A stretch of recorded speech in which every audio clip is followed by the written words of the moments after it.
Okay, here we are. This is our first stream with guests. We're talking about Mad Max today. We have, of course, Ryan Cinecrisis, and then our guest Montgomery Carlo. We have Cobra Malibu Unlimited and the estimable Detective Wolfman. So we have got two guys on audio only, and for whatever reason, they're not showing up, which is unfortunate. But we'll proceed, even though we won't see their cartoon avatar, which is a little upsetting to me. But I think we'll make do, fellas. Yo. Hello. Okay, I appreciate. Yeah, great. I appreciate you guys coming on. The reason I wanted to talk about the original Mad Max trilogy is because, by and large, I had not seen it. I saw Road Warrior many, many years ago, and it didn't leave a huge impression on me. But the Furiosa movie came out, and I don't know how many of you guys have seen it. I'm sure we'll get to it, but I thought it was really good, and it made me want to go back and watch the. Yeah. Is that right? Yes. Yeah. Very much. Yeah, it's terrific. Detective, did you see it? I did see it. I thought it was pretty good. I'm kind of giving myself some leeway in my opinion though, because I had a lousy theater experience. And so I'm giving the movie some grace so that I don't taint it with that. I saw it in IMAX twice, which is the way to go. Like I almost feel like my local theater is downgrading the regular movie experience so that you pay extra for the Dolby Digital or the IMAX. Because like I went and saw another movie in I saw Fall Guy in regular, and I was like, God, I can tell it's like I'm listening to this through a tin can or something. It was really unfortunate and shitty. But Ryan, you got something? You're smiling over there. No, when you talk about the audio experience in the theater, you sound like another of your favorite YouTubers. I know, I do. I sound like our friend. Do you guys ever follow Damn Fool Idealistic Crusader?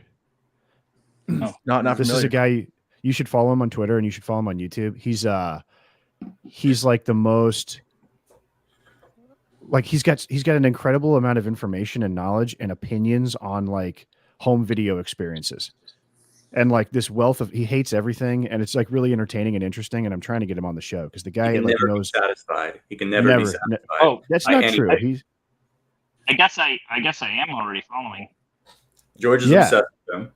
I am obsessed with him. I think like I'm trying to figure out his game. Like I don't get it because he'll be like, I would go see Phantom Menace re-release, but I know that the audio track they're using is not the superior one, and the best is the Laserdisc from Japan in 2000, right? And I'm like, how can you even know? How would you not know about the Japanese audio Laserdisc track for Phantom Menace? I mean, I listen to that one all the time. Yeah. I like guys like that because I kind of just use them as it's like, oh, okay, I can just get like an understanding of like what is the best way to watch something, or what is, I just pick up like whatever they're, and then I don't have to be as disappointed and like, annoying, pessimistic about everything as they are. They can just be that person who I can just, oh, okay. But the problem is he doesn't actually explain why it's superior or in what way. It's just like this very generalized, vague interpretation that you can't really follow why. Okay, we're trying to get the guy on the show here, but I know the thing is, I think he's got so much knowledge. Now we flipped, George and I, about defending and attacking here. I know, because I want to have him on because I have a lot of questions, and I'll be like, dude, like he'll be like, the encode on this Blu-ray is ass. And I'd be like, what is it? How do you, what? I'm like, what are you even talking about? Do you know what I mean? But yeah, I guess we'll move on from there. And let's go around the round table here, and you guys can all introduce yourselves. Everybody I think knows me and Ryan, but Montgomery, you want to start kind of what your game is online, and then kind of your relationship to Mad Max? Hey, everybody. Monte Carlo here. I have a podcast that I have with Big Mac McCarthy called Nice, where it's actually a perfect venue to bring that YouTuber on to finally figure out what the fuck he likes. Talk about something that you like for an hour. But it's I've been watching movies forever. Mad Max was the first one I saw was Thunderdome, which we're gonna have plenty to talk about there. But I agree. Mad Max has always been just like the definition of cool. So I'm happy to be here. Totally. Cobra Malibu, you want to go? Yeah, hi. I'm Cobra Malibu Unlimited. I'm a filmmaker and motion graphics designer. Really? From Minneapolis. So I do a lot of work for the Kino Corner, and if you guys know Oliver Harper, I've done some Yeah, work for him as well. Hell yeah. So have you really? Yeah. So did you work on some of his movies? No, I haven't worked on a movie. I would like to in the future, but I've done a lot of stuff for his YouTube. So he has like an opening like logo for which is like the Canon Films logo. Yeah. But I did it with his name. And then another one I just did recently was the Orion logo. Instead, it says Oliver Harper. So that's beyond that cool. one, I'm a big fan. Yeah. So that's kind of what I do. And go ahead. Go ahead. Sorry. Go ahead, please. I was just gonna say my experience with Mad Max. I think I'm trying to remember which Mad Max movie I saw the first. I think it might have been Beyond Thunderdome, because growing up I had like all these VHS tapes that were taped off of TV that my dad's friend gave us. He just gave us like this giant thing, but I remember that was one of the movies on there, and then I think I saw Mad Max, and then I saw The Road Warrior, but yeah, I think many years later after that. But the one thing is I guess I won't get into it too much, but definitely like or seeing the or seeing a Thunderdome first kind of made me like not as interested or not as I kind of had one idea of like, oh, this is like more for kids, isn't it? This series is more for kids, and then seeing like Mad Max and seeing The Road Warriors like kind of gives you a different idea of the whole series. Absolutely. I think we're going to have a big disagreement on that one, but thank you, Cobra. I appreciate it. Oliver Harper is great. I've modeled my channel after him to a certain extent. And Montgomery, your podcast, Nice, by the way, is really funny and awesome. And your Frank Sinatra episode you did was like terrific. That was so cool. Thank you. Yeah, it's a great podcast. Detective, what's going on, brother? Yo, I'm Detective Wolfman. I host a rock and roll radio show on SoundCloud called On the Beat with Detective Wolfman. And I've also got a podcast on Spotify called Bloody Pulp. It's a show about all things pulp fiction. Everything from hard-boiled crime fiction to drive-in monster flicks. And occasionally I write fiction and post it online. Apocalypse Confidential, Man's World. You can find my work there. And then in terms of Mad Max, the first Mad Max movie I saw all the way through was The Road Warrior. I think I'd seen the Thunderdome scene, like the fight scene on TV at some point. And then me and my buddy Jeremy in the 4th grade, we went to rent a Mad Max movie. They only had The Road Warrior. We rented it, and we were obsessed with it. For like my whole 4th grade year was my Mad Max year. And then from then I saw Beyond Thunderdome, and then I saw the original. That was the last one I saw of the trilogy. I think that's probably a lot of people's experience that they watch Mad Max 1 last. Ryan, what do you think? Yeah, I was totally new to this series, actually. I had kind of been avoiding it for most of my life. I never really expressed any interest in watching it for whatever reason. It passed by. You know, the original run was obviously before I was born. And then it came back into the, pop culture with Mad Max Fury Road. I was in like graduate school at the time, and I was just like, yeah, I have to limit what movies I need to see and which ones I don't, and no interest. And then when this one came out, I don't know, something about Furiosa really looked intriguing. And so I was like, well, if I'm going to go see that one, then why not just watch everything else all at once? So within the last 2 weeks or so, I bought the 4K anthology and just watched 1, 2, 3, 4, 5. There you go. And went to the theater to see Furiosa. Okay. Terrific.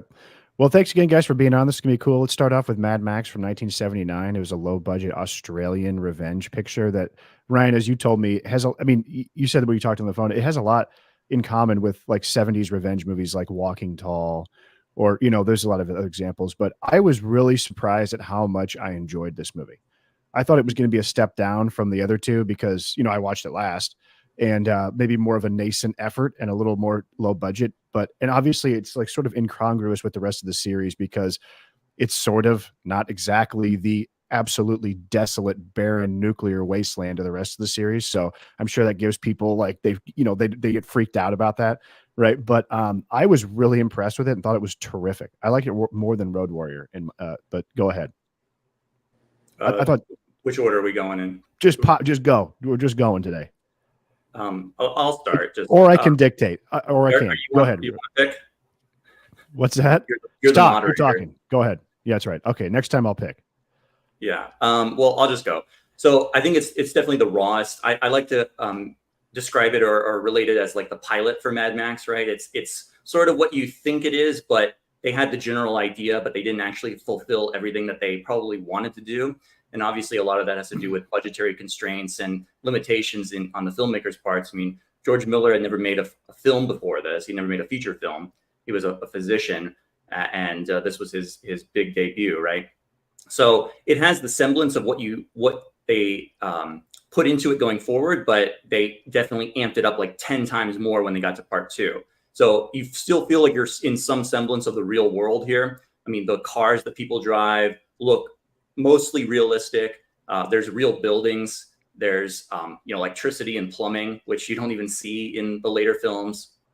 And then plot wise, it's just very, very simplistic revenge plot, which takes a while to get to that angle. It kind of meanders around about these biker outlaws that are harassing and terrorizing the outback. And that's what we were describing. It kind of seems more like those biker 70s films, or kind of like the Billy Jack films too, to a certain extent, or even then it kind of morphs into Death Wish by the end. But it definitely feels the costumes have the edge of what we're heading towards. They're definitely all leather bound. There's a big emphasis on leather, but nothing like the total BDSM weird stuff that comes in part 2 and beyond. There's less, emphasis on like fetishism in this movie. It's a much more normal movie. So I liked it a lot. I'm going to pass that to Monty, but you can see little nascent elements of things that, like, there's a girl on a chain, like, there's even a guy when they're trying to steal from the tanker truck where they have like a pole and they sort of catapult onto it. Yeah. Reminiscent of, I was like, this guy, George Miller, just has like 7 things he wants to absolutely perfect and continually redoes them forever, like for 30 years. But Monty, go ahead. And they hit every single time. Mad Max is Mel Gibson doesn't even really take the stage until halfway through the movie, and like it. I actually do think it is like pretty kinky. One, because like they're the leather bound outfits and everything, but also every single, like when Mel's wife is going to, like they stop at the spare tire. They're getting that fixed, and she goes off to get ice cream, and he's like trying to like lick her ice cream. I thought that this was going to turn into like Last House on the Left. I saw Beyond Thunderdome. That was the first time I saw it in like middle school. And so I wasn't ready for this to be like, what's going to happen here? And also, I didn't even know really that this was supposed to take place in the future. I just thought that's what Australia looks like. This movie, my biggest takeaway was like Australians are evil. Yeah. Yeah. But I've like, never been the there. Cars. Yeah. Never been. Well, if you think the Earth is flat, it's not real. That's true. Which, I've never been there, so what can I say? But let me ask you this question real quick: are police cars yellow in Australia, or is this for the movie? Couldn't tell you. Okay. Cobra, what do you think, brother? Well, it's kind of interesting. You guys were talking about like the sort of the DNA of the series, kind of is all kind of there, and one thing is I noticed I had some notes, but I misplaced my notepad. That at the beginning, we're off the dome here. Yeah. At the beginning, you have what is it? It's the what is his name? The Night Rider or whatever. The Night Rider. Yes, the Night Rider. He has the big chase at the beginning, and but he's saying, "You see me, toe cutter, you see me, and it reminded me of like, oh, witness me, you know, Yeah. and in Fury Road. So I was like, I watching it, I was kind of realizing I was like, it's all there. It's been there from the beginning. I think that definitely, um, uh, comparing this to another movie from 1974, Stone, is like a biker movie, and it has Hugh Keys-Byrne uh, in it, also Australian. Uh, there's a lot of overlap between this movie. I mean, not just the star, but also just like having a biker gang, everything. And so, kind of interesting to me of like, because it is such an original movie. I remember seeing the Ebert or Siskel and Ebert review.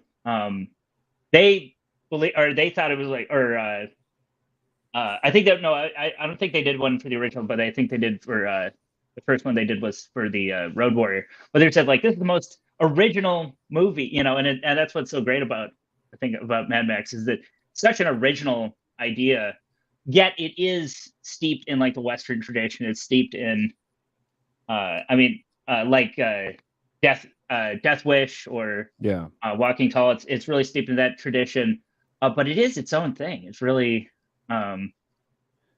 It's cool. It's cool, and I almost kind of like and prefer it's not the apocalypse, but everything's fucked, and like we can't get gas, and it's kind of shitty to live here, and the doctor's office looks like a dump, and the police aren't really around. I mean, it seems sort of prescient, maybe to current. Well, and one thing experience. is that does, and I'm sorry, Wolfman, but it makes it not as pulp. It's not as it's like, oh, this could happen. Oh, this could happen. Like a breakdown in our world could happen, and then this would be the result of it, rather than it being like, okay, everyth's crazy, and like Yeah, and actually, I think it was George Miller said in that interview with Vanity Fair he did that the catalyst for this was the OPEC crisis, and he goes, "What if it was just a little bit worse?" Detective, what do you think? Not pulp?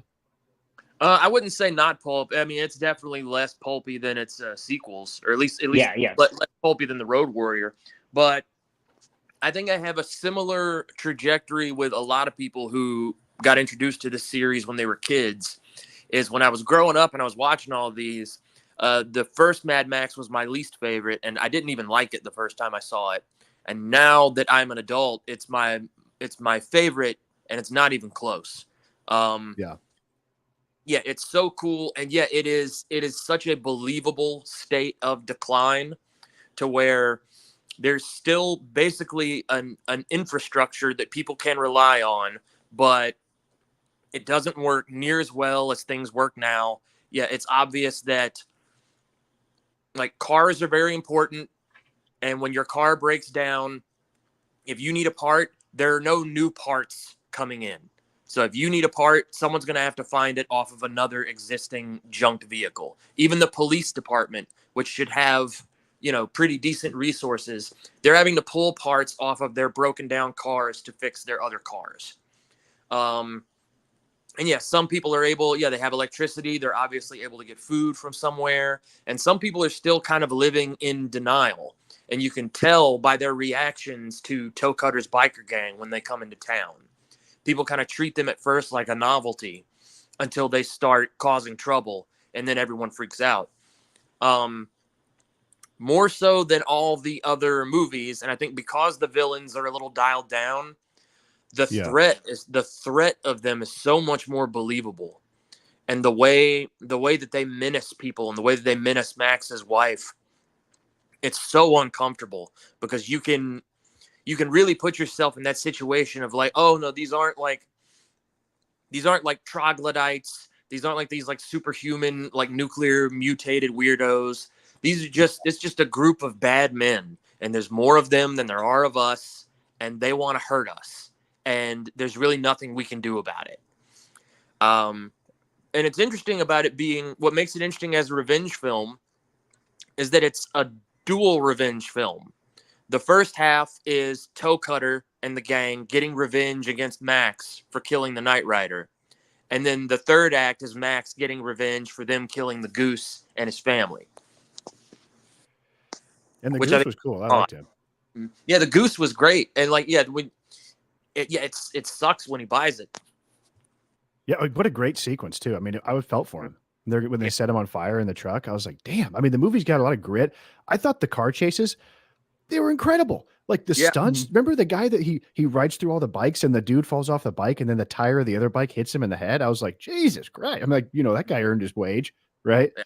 But man, I mean, on that opening car chase, every time he does that great trick where the car is coming at you and then he cuts immediately as it passes and then right. I'm like, you could feel the speed. It was incredible. I thought more than Road Warrior, where there's a lot of excessive use of let's speed up the camera to make this shit look a little faster. Right. Yeah. I'm actually a Road Warrior detractor, but I don't want to take away if anybody else has anything to say about Mad Max, the original. I got one more thing to add. And absolutely. One thing that I think is such a great example and a great detail of showing the civilizational decline. With the exception of Max's child, there are no children. Mm-hmm. No one's having kids. Max is like the only person that's married and has a kid, I think.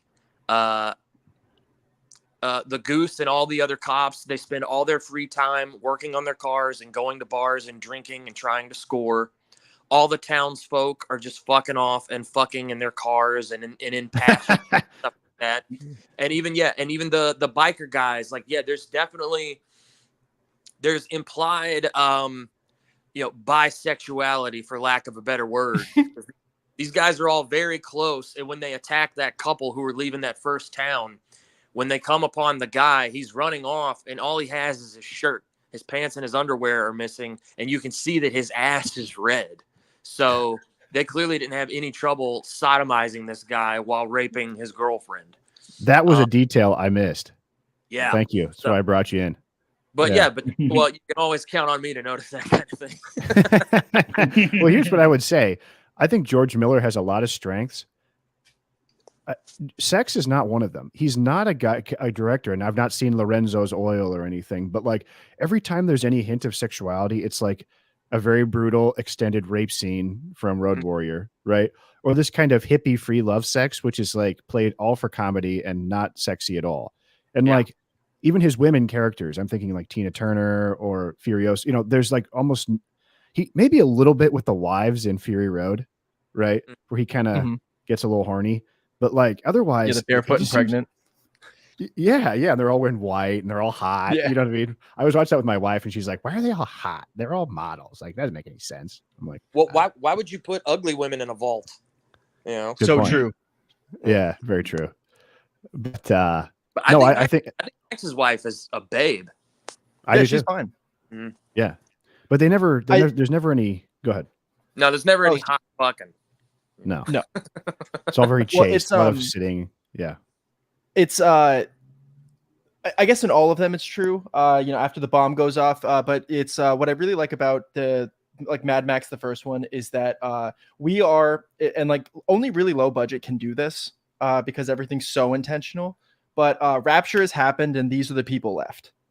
It's like all the good people are gone. Like it's kind of like Children of Men, where they find a fertile woman like who has child, and like that is what like everything's about now. And like preserving that. And there's like, the Mongolians on motorcycles who are like racing throughout the streets, just like hyenas that you have to contend with. And like, it's that's what makes when Max goes, he steals the black car from the police force. Just like, oh, now it's like mask off. It's on. Now it's like the Hat Man time. Exactly.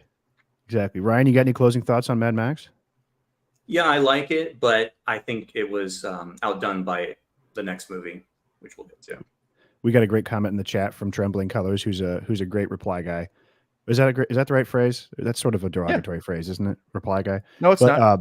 There's no shame in reply guys. As a matter of fact, long live the reply guys. Pericles Perry Abassi is like a reply guy, isn't he? And he's par excellence.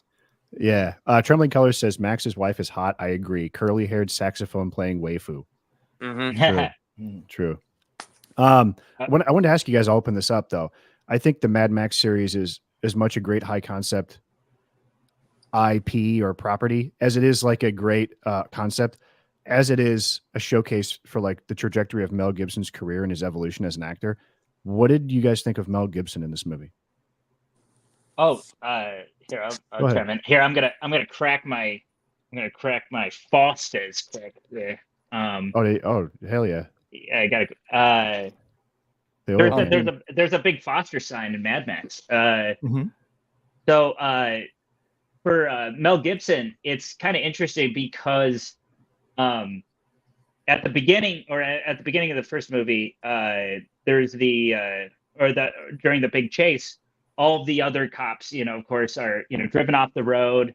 Everybody's wrecked, and and they tell him like we're all snafu'd, here, and he's got to be the one, to stop it. And of course he, in the great eye popping crash scene there, awesome. an explosion. He does, and but that really just makes you think about, or it makes me think about a Lethal Weapon, and how that's sort of how his character in that is sort of the guy who's got to come in and like he's the just like Dirty Harry. It's like every dirty job that one comes along. So like Max is sort of the fixer, like he's absolutely. And and so sorry. Oh, go ahead. Yeah, go ahead. But yeah, that's basically kind of how I see it. It's like kind of it works into Mel Gibson, like, or I'm even thinking something of like Tequila Sunrise, or something like that, where he always plays like sort of like an off kilter kind of character who's like on the edge of society, and so that this kind of set it off of like really allowing him to no, you're right. It's very like congruous with like his sort of political personality, and like yeah, every character he plays. Shane Black does a great rant where he talks about the character he plays in Lethal Weapon, about how he is the kind of character that everybody in society says, we hate you, go away, you make us think about bad things, we're going to put you in a cage, we don't want to think about you in peacetime, and when we need you, okay, we're going to open up and let the monster go. He calls it, he calls him, he's like the Frankenstein gunslinger. So he's the Frankenstein who, has to pull out his gun, when time gets tough, or times get tough. And, and so that's what I was thinking about when I was watching it this time, because in the past, I mean, I've just watched Mad Max just for fun. Like, it's just a fun movie. So I haven't really thought of it in any sort of critical sense at all. Watching, but this time I was kind of like picking up on things. There was one thing I picked up on that actually before we jump off this one. At the beginning, the son is he's like straight up like playing with a gun. Like he's like that's like one of his toys, and I was like looking at it, I was like, that is not like, does not look like a typical like BB gun or any toy for a child, and it's really not like touched upon or something, because I thought watching this time I was like, oh, does like the wife grab it away from him, because it just looks like a real gun, but it's kind of playing into this thing of like basically like and the film's themes kind of go into this of sort of this loss of innocence, and then like a sort of and as the film history goes or the film series goes forward, it's sort of like this history of violence, this like and there's like legacies of people going on into like the next movie with Lord Humongous and stuff like that. Well, Miller actually said something great about that in his interview, where he goes, this is the story of mankind forever, is we have resources, we want to protect them, you don't have them, you're trying to take them, we will protect them, right? I mean, that was like kind of, he's like, it's a cyclical story, it'll never end. Detective Wolfman, let's move on to Road Warrior. I'm going to open it up to you to tell everybody why it's awesome, and then everyone else can repeat why it's awesome, and then I'll say why I don't like it. Go ahead. Well, yeah, when I first saw Road Warrior, me and my buddy, we just became obsessed with it just because it was unlike anything we'd ever seen. And And, now in retrospect, Road Warrior is, when people think of Mad Max, like the images and the concepts, they're thinking of Road Warrior. That look, that post-apocalypse, all the old beat up, like malformed hodgepodge vehicles. Yeah, the weird leather, the mohawks, the chains. That's all Road Warrior. And like, you really can't overstate how influential Road Warrior was in terms of inspiring other IP. The Twisted Metal video game series wouldn't exist without Road Warrior. The Fist of the North Star, popular anime, the main guy, like he's literally wearing Mad Max's cop uniform. I don't know how they got away with that. But it's one of those things where it has even more of a threadbare structure than the first film does. So yeah, where normally sequels get more complicated and they get bigger, Road Warrior, the scale gets bigger, but the story itself gets smaller and simpler and even less complicated. The story is just survive. It's Mad Max. He's going around. You get the sense that probably 15 years or so have gone by because they've grayed his hair. He's got gray in his stubble, so he looks older. And like things have gotten even way worse than they are in the original. Now you can, so I rewatched the whole series last week because I wanted to see Furiosa. And one kind of plot development that you could kind of put together is that if you want to assign any continuity to the series, because you could say part of its strength is that there really isn't a continuity. But the first Mad Max takes place by the coast. So you could infer that even during the events of the first Mad Max, things were much worse the farther inland you went. And so the series goes inland the farther it goes, because you leave the beach, you leave the green, and you get closer, you get into deeper, higher desert, to where by the time you get to Fury Road, there's just sand and plateaus. That's it. Like, that's all that you can see for miles. So they're literally in the heart of the island. But yeah, Road Warrior, it's just cool. It's high concept. It's weird. They do my favorite thing to where, like, they have their kind of opening intro where the narrator kind of sets up the world, but after that they explain nothing. It's all just visual, a little bit of dialogue. The action drives the movie. And yeah, it's just fucking cool. Ryan. Yeah, this is my favorite one. I like it a lot. I agree with a lot of the comments that were just said. I want to. The continuity issue is a really intriguing aspect to it, that they basically ignore the movie, but they also recap it in the first few minutes of the film, and that's mainly because I think most people in America at that time when the film was released had not seen or even heard of Mad Max. It was bought by American distribution, had a limited run, but it was not very big. It was big in Australia, but it was not big here. And so they even retitled the movie just to The Road Warrior. There was not Mad Max 2 or Mad Max The Road Warrior. It was just The Road Warrior. So that's just like a really interesting thing that they decided to even go with that at that point to distribute it. But anyway, the pacing is a huge part of why this movie is just so enthralling and exciting. I mean, the first movie has a somewhat leisurely pace to it. It takes a while to get going, which is fine. There's nothing wrong with that, and it works. But this movie is just like 0 to 60 immediately, and then we're off for the entire movie, like dial everything up past 11.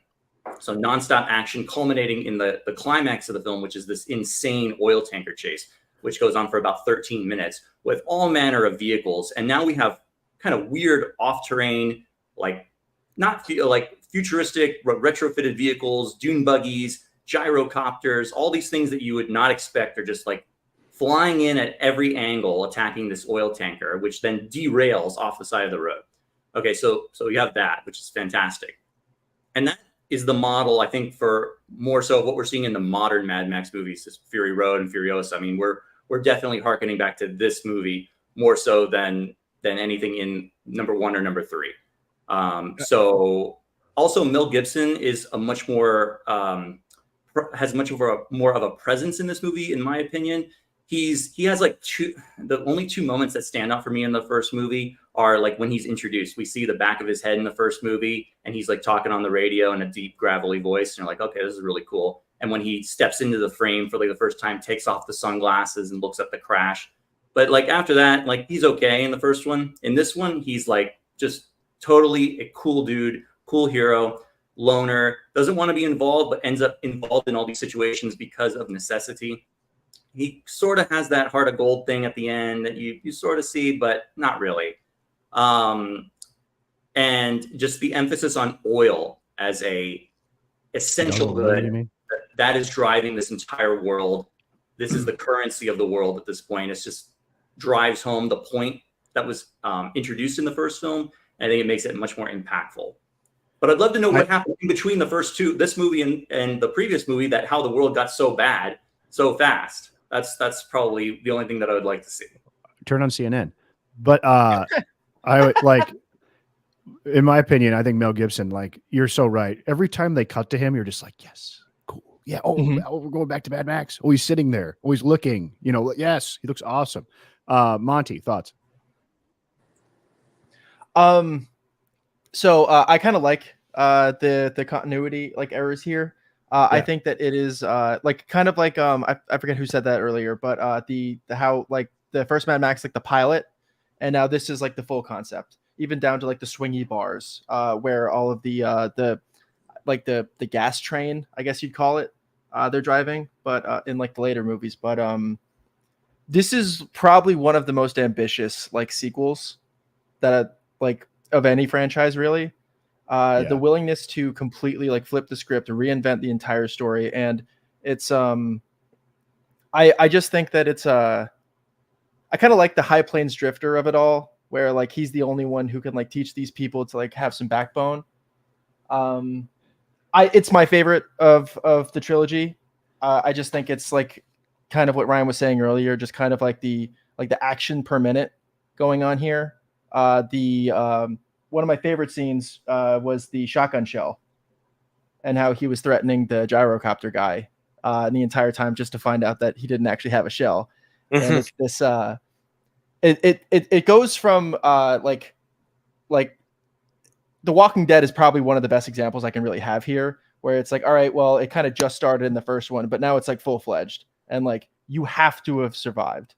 Like you have to have seen some horrible shit. You had to have gotten through it. And Max really has like this, like he's not even that much of a father figure to the little boomerang boy.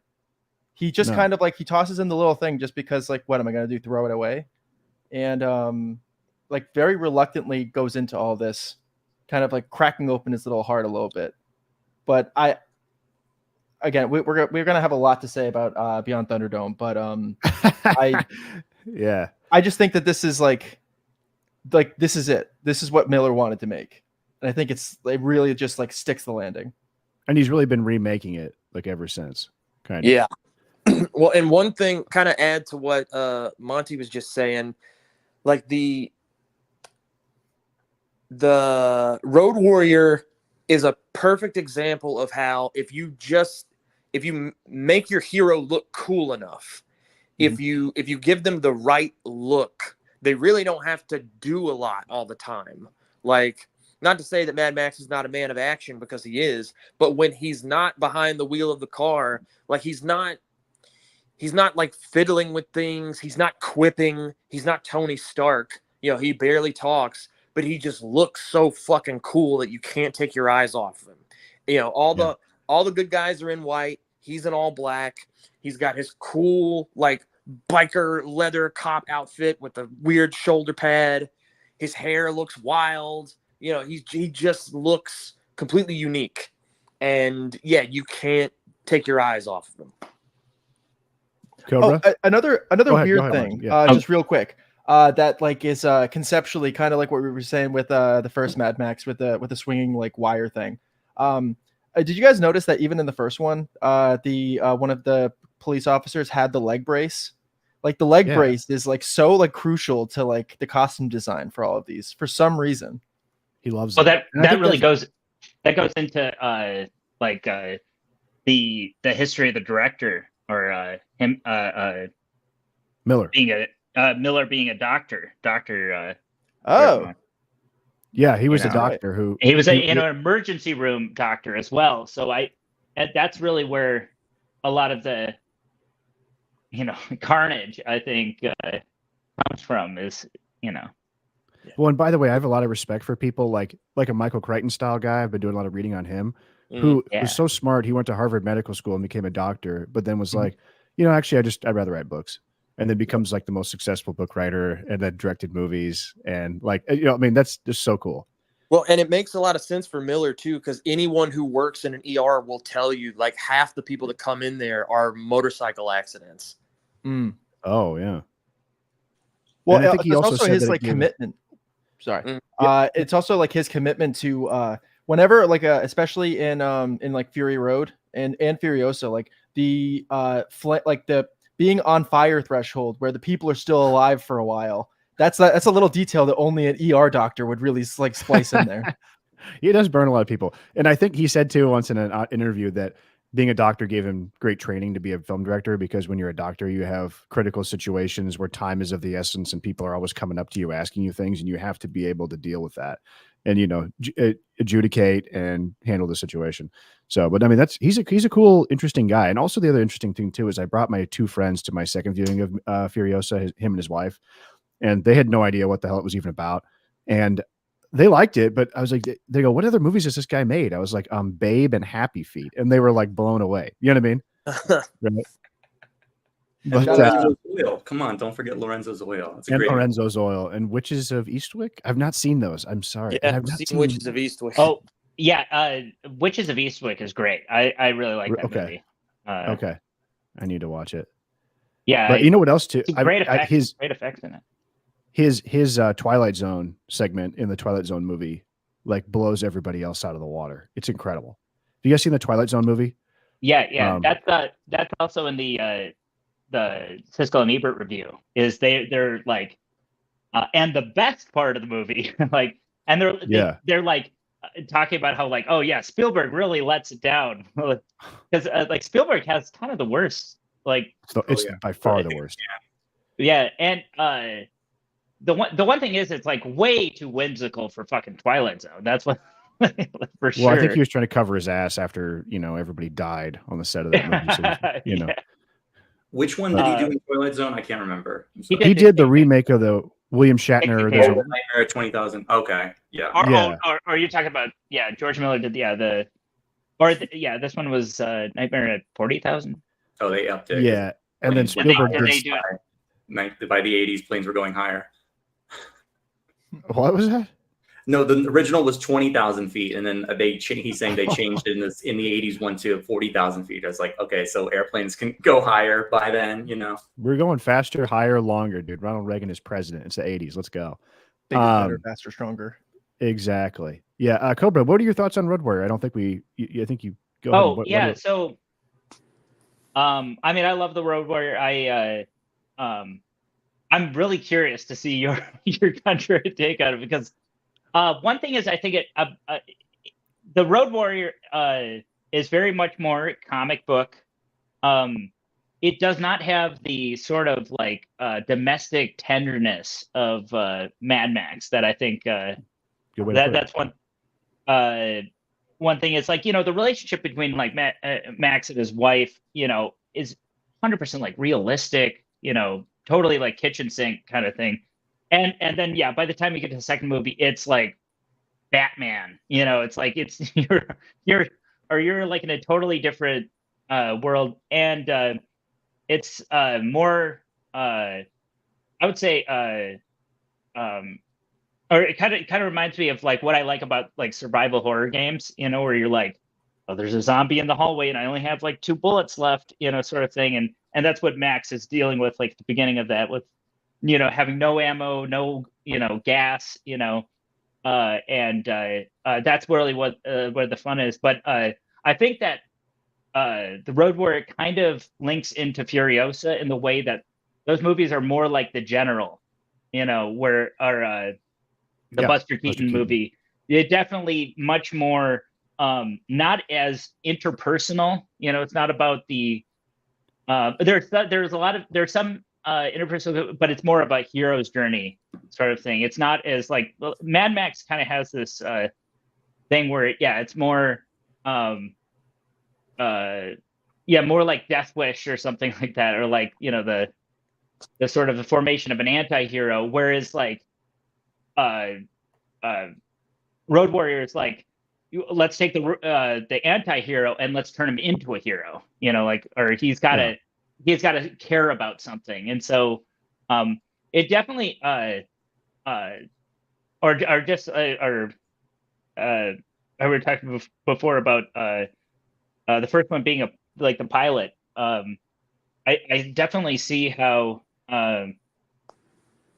this was kind of his or George Miller's like his own personal Empire Strikes Back, where he finally gets like a budget. He finally gets to kind of like articulate what he really wanted to say with the first one, because I think the first one, he's just like using people who he has access to. He's not even like casting for like oh, this is the perfect person to play this. It's like, no, this is the person we have to play this role, or this is the person who showed up to the set. Because I know he was paying like stuntmen with crates of beer for the first. So that's like how like low budget we're talking about. Like he's literally just paying people with beer. That's the most Australian shit I've ever heard. Yeah. I love that. Stuntmen working for beer. You can tell the guy with the feather in his head. Face. Yeah. You tell the guy with the feather in his head. Yeah, he showed up just for the Fosters. Yeah. But to go into what Wolfman was talking about, how this is so this is the iconography that people think about when they think about Mad Max, and just how like this like launched 1,000 ships. I mean, the Italians just saw this movie and went, let's make 1,000 of these. It's like, and so there's like, I don't know. There's like, well, it was easy to do. It's like a bunch of scraps and shit. Okay, it's the post-apocalypse. So you could see how this idea just proliferated. But like, I'll say, for me, and I'll let Wolfman respond to this and shoot me down, but Miller has this tendency in his movies to want to include these like goofy, weird characters. He sort of has this Todd Browning streak. Like, have you ever seen Freaks, where he's like, let me get every little weirdo and I'll just like put them in a movie. My issue with Road Warriors, first of all, I don't think the aesthetics of it are that great. I think everybody living in the colony looks stupid and goofy. Max, which maybe makes Max look cooler. I don't know. But also there's so much cutting away to the little barbarian child. Could do without it. Bruce Spence, I think he's so annoying. And every time we spend time with him and he's trying to convince the glam 80s gal to like fly away, I'm just like, cut it. Mm-hmm. It gets bogged down with all this weird, goofy stuff. And obviously the chases are incredible. It's all great, but like, I don't know. It just doesn't grab me in the same way. I think that Mad Max, the first one's better, and I think Thunderdome is better. But I mean, am I wrong? I mean, what am I wrong about? Is that too vague? No, I mean, I think that could be that. I mean, a lot of that could just be a matter of taste. And I will always, especially with a series like this, I will always add. I mean, I will take things with a grain of salt and always add the caveat that I may feel very different. I may have felt very differently about these movies had Road Warrior not been the first one that I'd seen. That was the first one. That was the one that kind of built my my impression of this series. So if I'd seen one of the other ones first, I might feel more affection for that as opposed to the Road Warrior. I think part of what I liked about the Road Warrior so much too. And this comes from seeing it when I was in the 4th grade, because it's like so low budget and because it's so just like scrappy. It has like the whole plot, the whole movie feels like something you would come up with just playing with your friends, like as a kid, like being on your bikes, playing in the neighborhood, playing in the playground. Be like, okay, I'm this guy. I'm Mad Max. I'm like, okay, well, I'm a bad guy. My name's Lord Humongous. Lord Humongous. A big like, yeah. It feels like kids playing, and it's like it has that kind of fun energy to it. And I get the kind of goofiness, I think that's just his Australian sensibility. All the movies have like a run at that, but yeah, they have a goofy kind of Australian comedy streak, and they have a let's get a deformed or mentally retarded person streak. Like Yeah, they have that in all of them. very true. Well, I think that like oh, sorry, I lost my train of thought. But no, go ahead.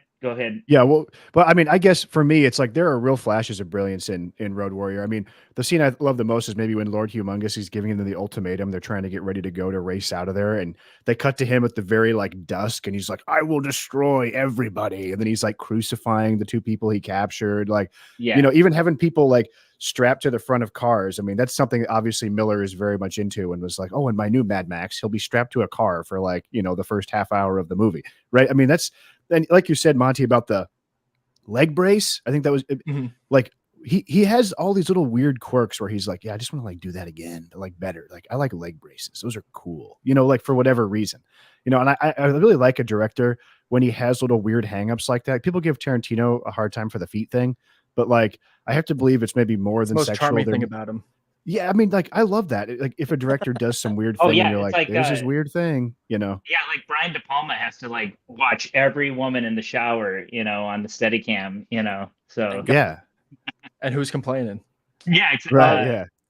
I was gonna say. Oh, I remember what I was gonna say is, but what Wolfman was or making me think about is just like, this sort of like how the Road Warrior, you could be like something you put together with your friends in the backyard sort of thing is that's like I think what like imprinted that movie onto the brains of course of tons of Italians, but of like the movie going public was just the energy of it, where there's a lot of takes they're using in the Road Warrior that are not usable takes.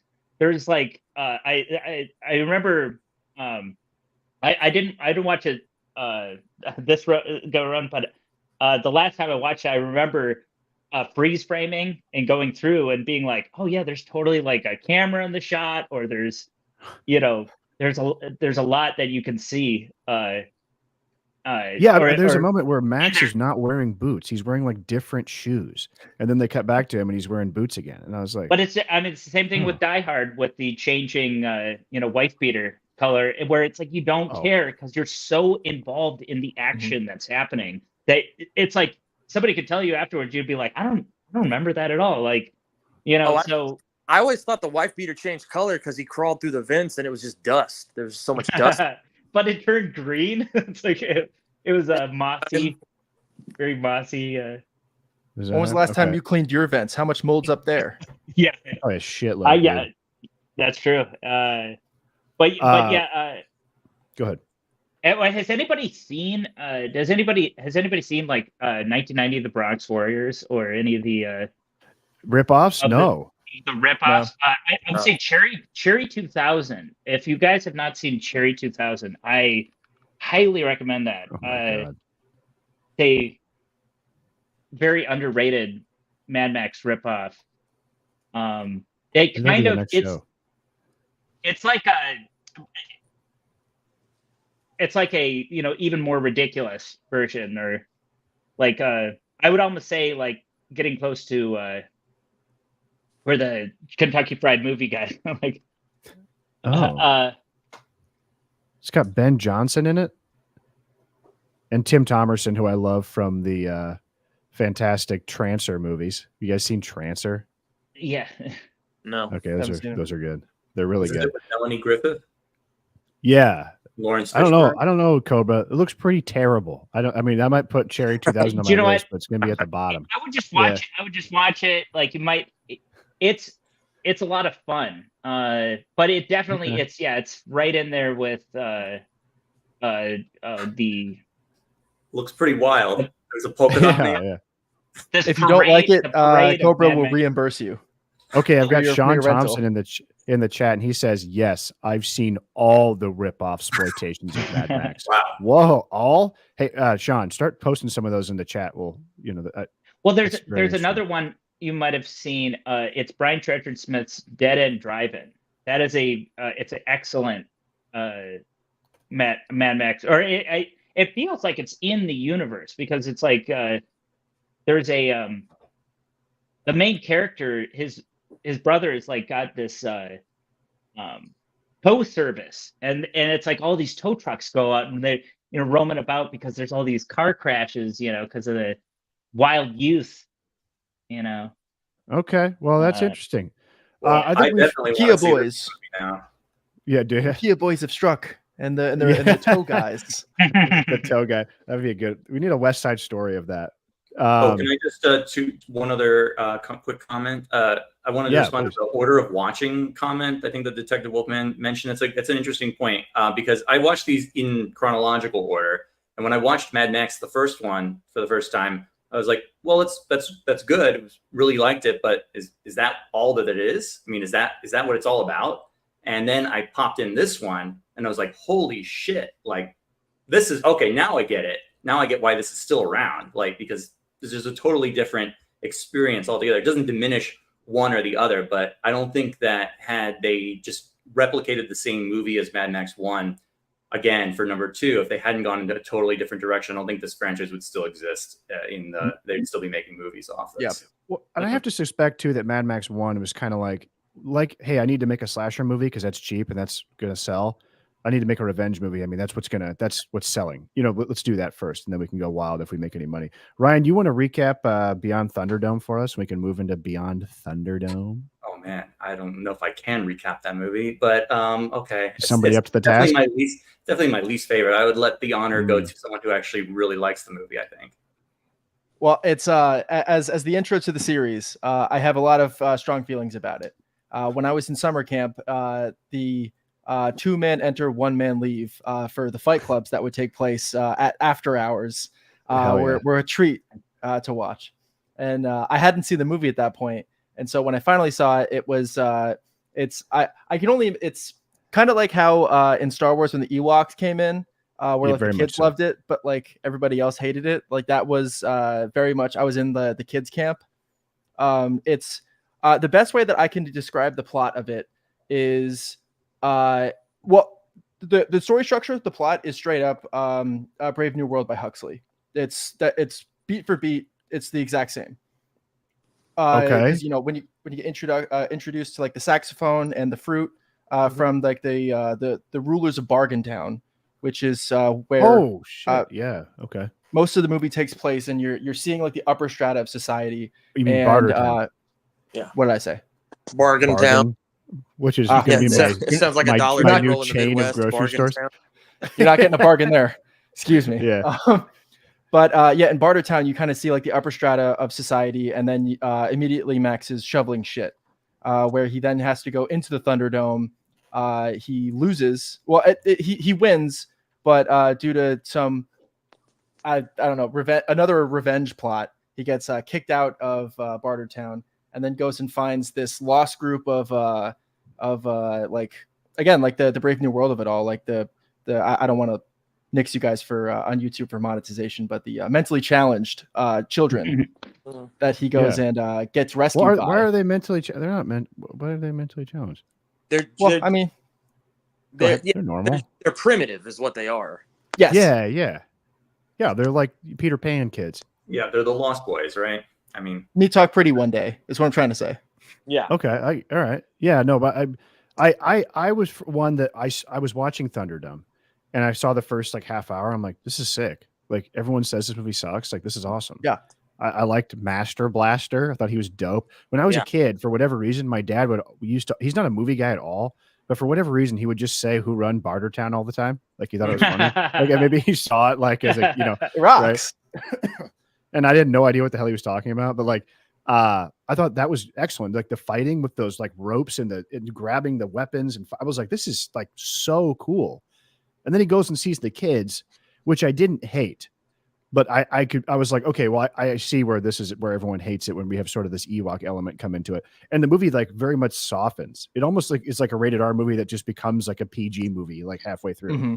Right. Well, this is kind of my problem with it. And this is kind of what I was, derogatory words aside, it's the character of Max is basically completely betrayed with this that we've seen in the past 2 movies. Like obviously he has like he has like the candy coating with like the soft inside that we see in the first 2 movies, but this one it's like, why is he going out of his way for these people? Like the Max that we know, the second that he wakes up, he wouldn't be invested with these people at all. He would just leave. He would vamoose. He'd be like your viewfinder, like none of that matters anymore. I'm gone.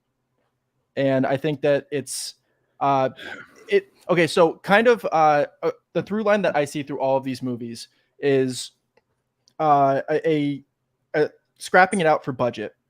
The first movie, just like you were saying, the vengeance slasher, just so he can get financing.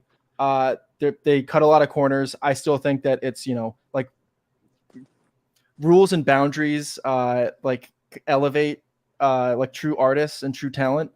What we were saying about Road Warrior with like the cameras being in the shots and some of the inconsistencies, because he was putting it all into the sadistic special effects. And this one is he got exactly the budget that he wanted, and he cut a lot of corners and made a lot of compromises. I think that there is a whiff about this movie. It reminds me a lot of like Temple of Doom, of like, okay, I'm going to try to be like Spielberg. We got a big singer star in the movie. This feels like it was directed by Spielberg. Yeah. Well, and his producing partner died. So the guy, producing partner for the first 2 films had passed, and he didn't want to do this movie for a long time, and he dedicates it to him at the end. But yeah, him not being around, it was inevitable to be a very different type of film. That was, Byron Kennedy. Yeah.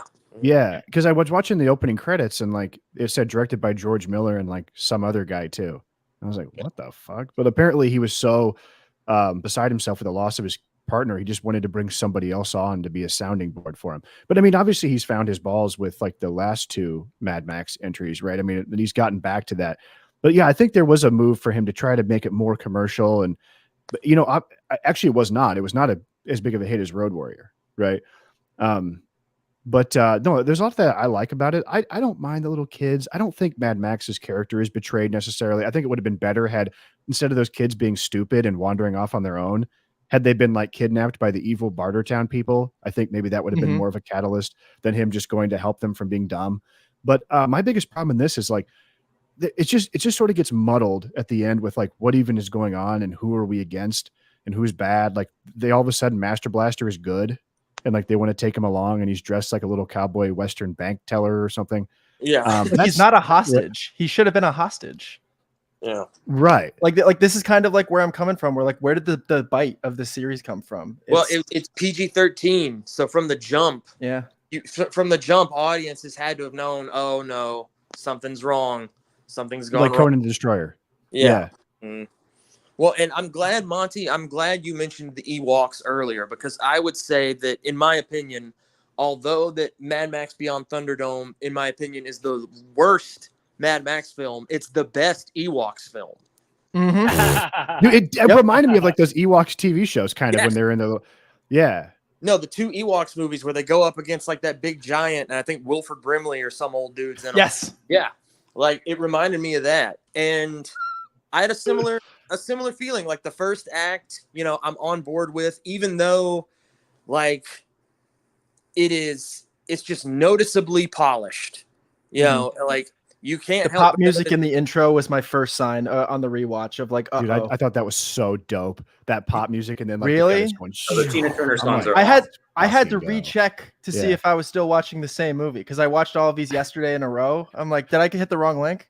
Well, and so the thing, another element that it suffers from is, I think part of why the Road Warrior works is it's different enough from the first Mad Max. Like he basically reinvents the world. He takes it even farther. With this one, he didn't reinvent the world enough to warrant the changes that he made. It was too close. Okay. It was too close to Road Warrior, but it was too soft. And also with the kids, with the primitive kids and their little history and their weird language, like I try to resist nitpicking a movie, especially one that's doing us the service of not getting lost in world building and lore, because I fucking hate both of those things. If you want to build a world, go write a fucking book series. Don't make a movie. But with those kids, like, civilization, in less than one human lifetime, civilization has collapsed. How did in one generation these kids get raised with a different language in an oasis in the middle of Australia? And where are all their parents? Like, it stretches. They're like 16 years old. And disbelief. No, I get that, and I'm going to let Cobra talk because he obviously had something to say. I just want to. I disagree. I think that's because I think it's better to view these movies as like the legend of Max, and it's all these sort of like you know what I'm saying, right? So that doesn't really matter. But we got a great comment from Sean Thompson where he said Ewok exploitation in the chat, which is fucking hilarious. And but Cobra, go ahead and pop in. What were you going to say? Oh yeah, well, I was just going to say this is kind of the amplification or the Disneyfication of George Miller with Beyond Thunderdome, because what does he go on to make is later he's making stuff like Happy Feet, right? He's got dual. He's saying something about the duality of man, right? Born to kill, right? I mean, yeah. Go ahead. I would say I love Thunderdome. I think I love that movie, but definitely it's the same thing I feel about like Fury Road versus Furiosa is or we'll get to later, but I definitely think that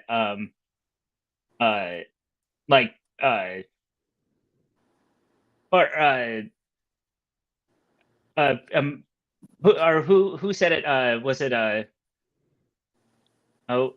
Wolfman? Did you say it was like basically not enough of a world change? Yeah. And so that's kind of like how I felt about Furiosa. It's like, okay, we didn't change the world, but I do feel I was gonna say I do feel like Thunderdome does that in a way that it's like it is way bigger. I mean, like the Thunderdome set itself is probably bigger than the Road Warrior gas town, you know. I think Miller said in an interview one time that he spent more on paper cups on Thunderdome than what he paid Mel Gibson for the first movie. You know, he had some money this time.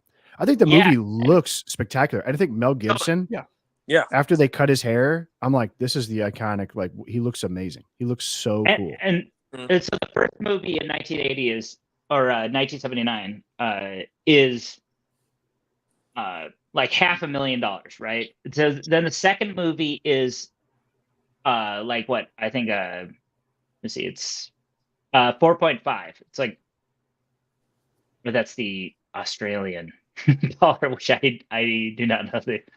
Sure. But then this one's like a $10 million movie, which, you know, well, the one thing is like in 85, so like the first Star Wars was $10 million, and that was in like the late 70s. So inflation, it's not exactly a lot of money. That's a lot of no, it's a lot of money. That's a lot of money, especially for a movie in the 80s to get. Like, well, what I'm thinking is that so like Close Encounters of the Third Kind was $19 million, okay, and that's 1979. You know what's crazy? The Star Trek the Motion Picture cost $30 million in 1979. Can you even fucking believe that? Isn't that stupid? Isn't that because the Star Trek? Star Trek the Motion Picture was like the most expensive movie ever made in 1979. And I don't know where that money went. That had to have been to like pay for IP and to pay the talent, because there's no way you're spending that much money on those fucking cheap ass interior spaceships. No, they owned the IP already at the time, so they didn't. That's why they made it, because they had their own IP for a science fiction project. I don't know if the $30 million was like how they tried to make it for 10 years. They didn't pay. They definitely did not pay the ancillary cast much for those movies. They weren't paying Uhura and Hulu much. Thinking is I think what happened with the Star Trek motion picture was basically like they had like a company that had like basically built a facility to do the effects, and then they just said like, oops, we spend all the money, like, and then they had to get Douglas Trumbull to come in like the last minute, and he had guys like Greg Jean, who's like the genius model maker, and come in and do things at the last minute. So I think that's what happened on that. But yeah, The cast $30,000 just hand over in fist late stealing 70s. from the studio. I mean, it's pay like a up their money buddies laundering $10 million. scheme. That's Yeah. awesome. I support that. It was All probably filmmakers out there, Montgomery just rob them saying, blind. that's not right. Do it again. Do it again. Do it again. Can we put Yeah, JFK in there? Hey, But- do you know what? If you fuck with Robert Wise, okay, you're on my shit list. Okay, don't I won't fuck with with Robert Wise. Oh, Star Trek Motion Picture is He- one of my favorite movies, man. I've been Stockholm Syndrome into loving that movie so much. Okay. Oh, I hey, mean, I get like yours. I support him. Andromeda Strain, But West anyway, Side Story. I think we should get back to the Beyond Thunderdome for a second. Go ahead. What do you got? I Yeah, think it's good. I like it. Although I agree that the world is not very different compared to the Road Warrior, I think the tone of the movie feels very different. I mean, it's a much slower movie, and the first half hour, I agree, is great. What? As we set up that. Yeah, I think so. I think the movie Okay. comes to a grinding halt as soon as after the Thunderdome match, and he's exiled into the wilderness or the whatever you want to call it, whatever it's called, and he meets the little children, becomes like Peter Pan or meets Lord of the Flies. I found that part to be extremely boring. I lost complete interest in the movie at that point. Otherwise, beginning, yes. And then George, you mentioned you thought the movie looked good on a visual level. I don't know. I thought the movie looked hideous. I thought the color palette was extremely washed out. All the kind of rich browns and tan color that we saw in the previous movie, everything is just like ashen gray in this movie to me, and it just looked very washed out and ugly. I mean, Bartertown is a little underlit in my opinion, but like, I thought that the little enclave of the kids was amazing. There was a wonderful dolly shot where we flip around to Mel Gibson and there's a fire behind him, but then they put like these nice orange lights behind his head as and they dolly in on him, and I'm just like, that's amazing. And the plane. I don't remember that part, but anyway, what was I going to say? You're not a Mel sexual like me. But The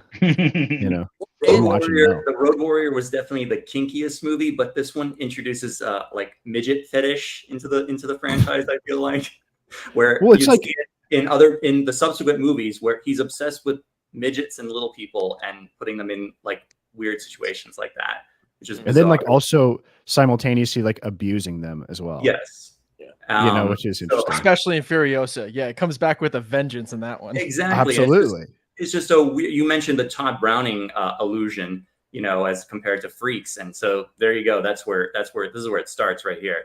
Also the weird aspect of harping on the pig feces being turned into methane gas, just as a very odd predilection or preoccupation that the movie has, talking about the energy crisis and all that. It's just very They were weird. really impressed with that idea, which is kind of why I wish we would have gotten a Mad Max film around Iraq wartime. I think that would have been sick. Right? Because obviously it was the oil embargo of the late 70s and 80s is like what spurred this on, Yeah. So maybe that would have been, and I think they were supposed to do it with Mel in 2002, but then the Iraq war like fucked up the dollar of whatever Middle Eastern country they were going to shoot in, and the budget went haywire and they had to cancel it. But anyway, I like Tina Turner in the movie. She's great. I like the songs. This movie bored me. It needed to cut about a half an hour out. Tina Turner's good, but it's like, what the hell is her? What's her point? She's awesome. I agree. The movie should have taken place entirely in Bartertown, and it should have been about him allying with her to overthrow Master Blaster or whatever. Yeah, and not this right. Peter Pan, little children, lost boys yearning for their Boeing 747. Well, Marty, and what were you going to say? It could still end with a train finale. Like they kind of waste the idea of, okay, now we're gonna have a chase, but it's on a train. We're gonna have a train sequence. Which was cool. I mean, it wasn't as good as Road Warrior, but there was still a lot of great moments. Like when that guy is doing those acrobatic flips over like the stuff that are whipping past. I was like, that's great. But it was just sort of bloodless and like goofy. I liked the idea of the cow print car, but I didn't really need Max to drive that car. That can like go by as a joke and, but I don't need like, you know what I'm saying? Yeah. It took the teeth. Yeah. Yeah. No, and I mean, that's a great. That's a that's great, or great metaphor for the for this whole movie is it just takes the teeth like right out of like that's what I think I've always had a problem with is the like the tribe that left the all the kids of like that made me cringe when I was I was like 12 years old watching it like like Yeah. But as I get older I actually I appreciate it more now because with the subsequent like Fury Road and Furiosa, I kind of like a lot of the world building and naming that George Miller does now, and I'm kind of like, okay, this is kind of like breaking down the psychology of what happens to all of these people like Lord Humongous or whatever, like where it's like when Lord Humongous is like introduced in Road Warrior, you're just like thinking you're like, wow, like it's like how far in the future are we? Like what has happened that is like where everybody can be like an assless chaps and like doing just murdering people like left and right and there's no consequence. Like where are we? Because in Mad Max we're like a character at the beginning is like upset that somebody blasphemes. He's like, I don't have to work with a blasphemer. Mhm. And it's like Right. now we're in a place where there's no law, there's nothing, and it's like and the subsequent films take that to even a more ridiculous place. But that's so prescient because here we are living through our own civilizational decline, and we're seeing the emergence of the trads.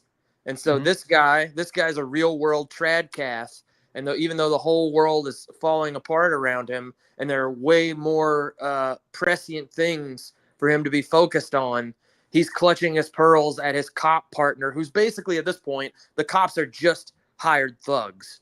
They're basically if they were not getting paid to be cops, they would be in these roving gangs. And that's part of Max's arc, is the whole time he's fighting his love of being on the road. He's trying to control his love of being a fucking road hog.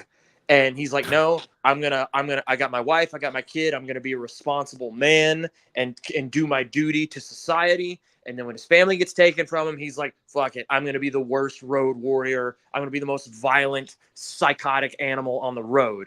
And that's where he ends up. Here you have this guy who's getting his panties in a twist over someone blaspheming. Mhm. Yeah, Yeah. worrying about Someone- minor things while everything falls Well, down around you. yeah, and also the Someone fact who's that desperately like, trying to get well, hold that- on to a semblance of the old world. Yes. well, Oh, yeah. yeah. That Max and his wife and kid, like, they go to like, oh, they're gonna go out to the country, they're gonna go out to the middle of nowhere, or they're heading north or whatever. Mhm. The gas station attendant says, but it's like alone. It's like, okay, you have to like, there's this whole like supply chain that has to like support you if you're like living out in the middle of nowhere, like that. So there's still like that reliance on like, oh yeah, there's going to be a gas station and there's going to be there's going to be food available and stuff like that.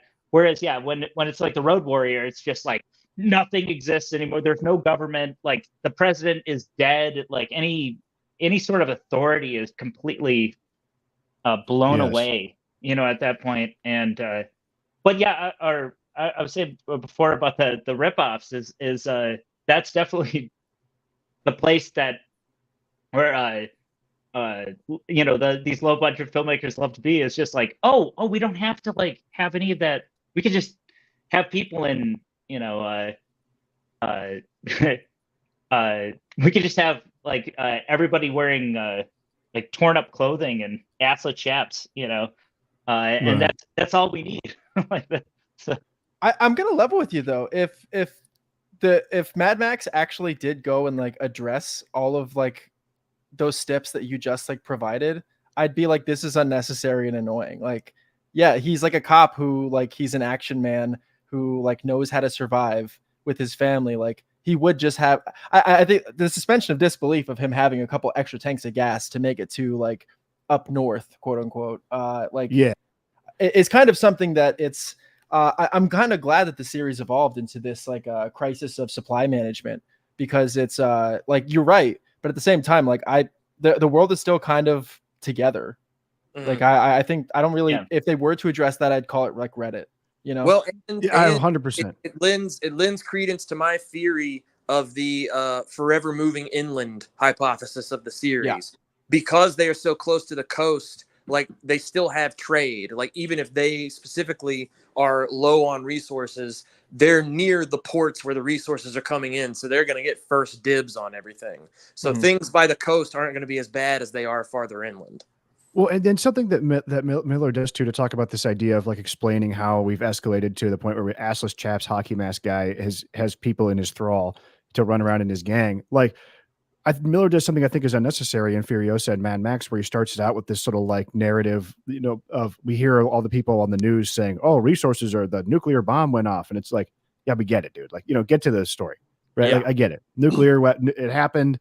You know, it's a mess, and I think that the Mad Max movies are interesting because, like Monty said, this crisis of resource management. I mean, that's really what all the movies are about to a certain extent, right? I mean, that's what the wives are that are in the enclave. I mean, it's all about conserving resources, which people do all the time. But we like Cobra was saying, we have a supply chain that makes this less of a pressing concern. But when you take it all away, you have to realize is that we're incredibly dependent on these systems, and if we don't have them, you're not going to fucking make it, right? I mean, unless you're cool like Mad Max.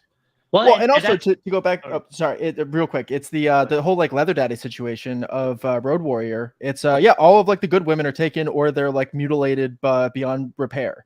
Like I actually think that the bomb going off is something that we need as an audience to go and see. Oh, things are way worse than we think. I thought you meant we need as a society. Oh no, I mean, hey, we need that bomb. Let's see how November goes. Yeah. You log off from your cabin. Yeah. And that's mentioned in Furiosa too, when you see the birth of some of the babies, and they're got 3 legs or whatever, and they're horrible. Everybody's horribly mutated. Either that's through inbreeding, which is not explicitly stated, or it's from nuclear fallout or something like that. Yeah. Well, yeah. In Furiosa, they gave birth to that woman with the 2 heads who just got married recently. What? Oh, there was a twin. No, there was. That's like what the baby that shared a head with 2 bodies, but the woman who has the 2 heads. Yeah. But no, actually, you know, when I saw Fury Road, and we can wrap this up. If you guys got to go, we can go. But like, I liked Fury Road fine. Fury Road's awesome. You know, it was great. I liked it a lot, and it was really, people were really hyped on that movie, and I thought it was really good too. But when I saw Furiosa, I think it retroactively makes Fury Road a better movie. And I thought it was dope. And I know, Detective, you kind of doubted me, and you were like, you know, is it really good? And I'm like, yeah, because like the dude Imperator Jack is like such a badass character that like a movie like this needed, and he wasn't in like the marketing materials at all. So I think everyone just thought it was going to be another sort of girl boss Rey Skywalker thing, and it's really not, right? Yeah. I mean, go ahead. Well, so yeah, I liked Furiosa well enough. The Imperator Jack guy was cool. I thought it was interesting that he's in the cop uniform. So it leads you to wonder, well, was he also a cop before the fall, or is this just an outfit that he found and he was like, hey, it fits and it looks cool? You know, so that kind of adds a little bit of mystery to that character. So I went back, I watched Fury Road again for the first time since I saw it in theaters. And like a lot of people, I saw it in theaters. I really dug it. I think I saw it 2 or 3 times. It was a big deal. I watched it again, and it's not that it doesn't hold up. Like, it's still a dope movie, but since more time has passed, the visual effects have become more apparent, that are kind of overlaid with the practical effects. And the thing that stands out the most to me is you're really having Furiosa and Max in that movie is completely redundant, because they're the same character. Basically, both of them can do what the other one can do. They're both just kind of stoic and gruff. Neither one of them really has any characterization. Tom Hardy's kind of crazy in the beginning, but that's about it. It really just needed to be a Furiosa movie or a Mad Max movie. You don't need both of them at all. And this is the biggest problem when it comes to like reboots or like spin-offs or something is when you reignite a franchise like this, you kind of need to pass the torch onto like usually it's like an Indiana Jones, like passing on the torch to Shia LaBeouf, for instance. And it's you kind of have to do this in the sense of like reuniting, like the spirit is passed on to like another protagonist. But I completely agree. It's Max just shouldn't have been in it. This could have been a Mad Max movie with just Furiosa, or it could have been just Tom Hardy saving them all. It could be that the Furiosa character dies and goes, "Oh, you need to get these girls to this place on the map." Easy. Or it's simple. Then he has a dilemma of right. Or the simple thing is or if you're gonna have both of them, make it to where so Furiosa has one arm. Make it to where she's got one real leg. Make it to where all she can do is drive the truck and she can't fight. And make the truck so complicated that Max can't drive it. All he can do is fight. And that way you have a reason for both of these characters and give the woman some personality. Please, for the love of God, give any woman in a movie a fucking personality other than disapproval. Even the wives. The wives are more clearly drawn than Furiosa is, and they're more captivating. And it's not because they're prettier looking. But like each one of them has like a singular personality that informs their decisions. Furiosa and Max have no personality. Yeah. And the wives have a quarter of the screen time, if that. I think that's a fair point. And I think like, my wife, I watched it again with her after we saw Furiosa, which she really liked. And her point was like, is Mad Max really even the star of this? And I go, yeah, but in the other movies, he kind of occupies this role too, especially in Road Warrior, where he gets sidelined for so long. And it's like the story of the people in white where, too many fucking football pads. I get if one or two people are wearing football pads. Why does everybody got to wear fucking football pads? Right? And guess what? Those football pads do not defend from arrows worth of shit at all. Right. Yeah. There you go. The thing is though, is in Road Warrior, it's made more explicit that they could not do this without Max. Without Max, they're never going to get out of there. In Fury Road, they probably could have. He helped, especially when especially when they have the War Boy who joins them on their side. I would disagree with you. Which, by the way, we get a proto War Boy in Thunderdome. By the way, remember there's a kid that looks like a War Boy who's with the black around his eyes. Yeah. But I was going to say, Max does in Fury Road come up with the plan because the girls were just going to ride away somewhere else. And he goes, hey, what if we, went back to the Citadel and took it over while they're gone? I mean, so he came up with the whole plan to save the day. Yeah. He does redeem himself by the end of the movie as in becoming the protagonist. But for the majority of the movie, he's not. Charlize Theron's the lead of that movie, which is ironic because, in my opinion, in Furiosa is not the lead of that movie at all. I think it's all Chris Hemsworth. It's Chris Hemsworth's movie, in my opinion, which makes that movie so much more interesting and so much better as a character lead for that movie. His idea in Furiosa to be like, this will be the story of Furiosa set against this war of two competing clans. I was like, what a great idea. It was so cool. It's a great idea. But also go ahead.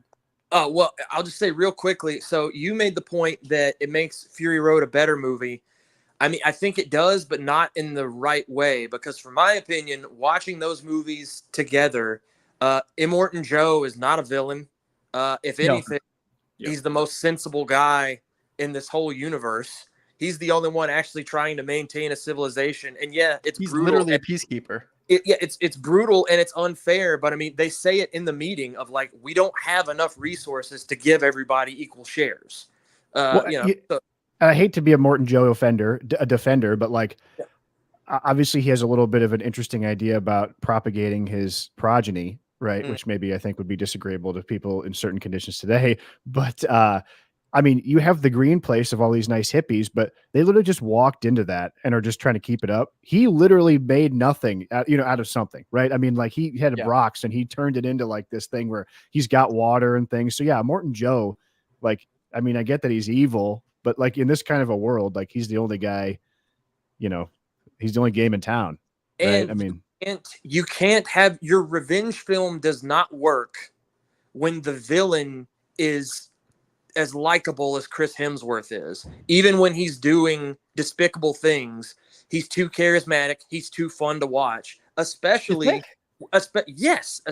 when your heroine is the typical female action movie lead, where she has no personality at all. She's stoic.